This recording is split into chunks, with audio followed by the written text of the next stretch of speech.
Okay, hi everybody and welcome to my Socrative tutorial. This is for my educational technology class.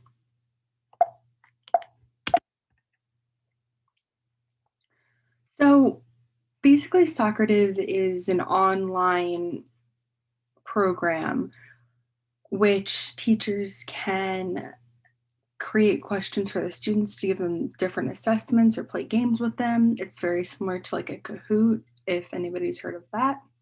So essentially what you're going to do is you're going to go to the website www.socrative.com, and it's going to take you to the main page, and it's going to ask you to select a plan. So we have plans here from something that's free to about $100 per year.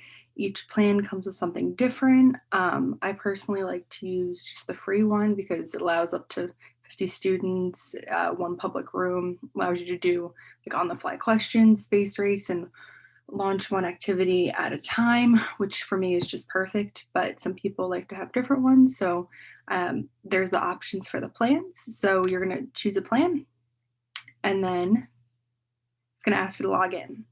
So if you are a student, you would hit the student login. If you're a teacher, your teacher login. Because this is a teacher tutorial, we're going to start off with the teacher. So if you click the teacher login, it's basically going to ask you to create an account. So after you do that, it'll take you to this page, which you're just going to pick a structure for your quiz or your assessment or activity for your students.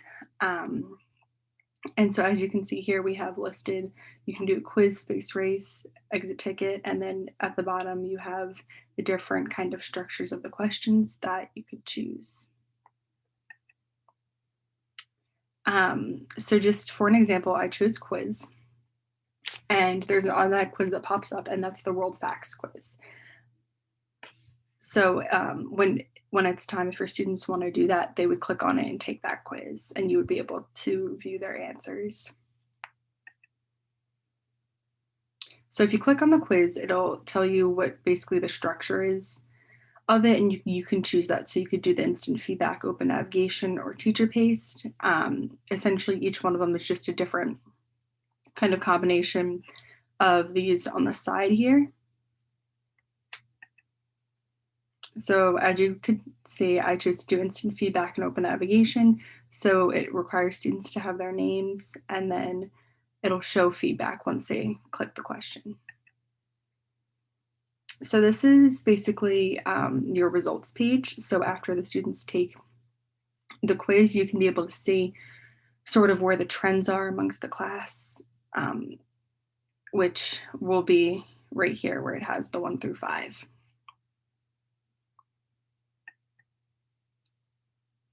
And then because I'm on the free, it gives me one public room. If you decide to do a program different than the free, you can have multiple rooms.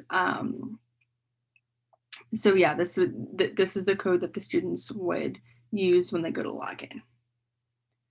All right, so let's look at the student's perspective. So as I mentioned before, that was the room name or the code that students would use. So in the beginning where it asked for teacher login or student login, if you're the student, you would just click the student login, and it's going to ask you for that room name. So they're going to put that right there and then hit join. Then it's going to ask for a name. My name's Sarah, so I just put that in, and then you would hit done. And then basically it would bring the student to the quiz. So the first question of the quiz is, what is the world's longest river? And the student would choose any answer. So just for the example, I chose the Amazon River as the longest river, and the answer was correct. So that's the instant feedback part. And because the student got this correct, the teacher could go back to the results page on their login and see the trends of that, like I mentioned before. But thank you so much for listening to my tutorial. I hope everybody has a great day.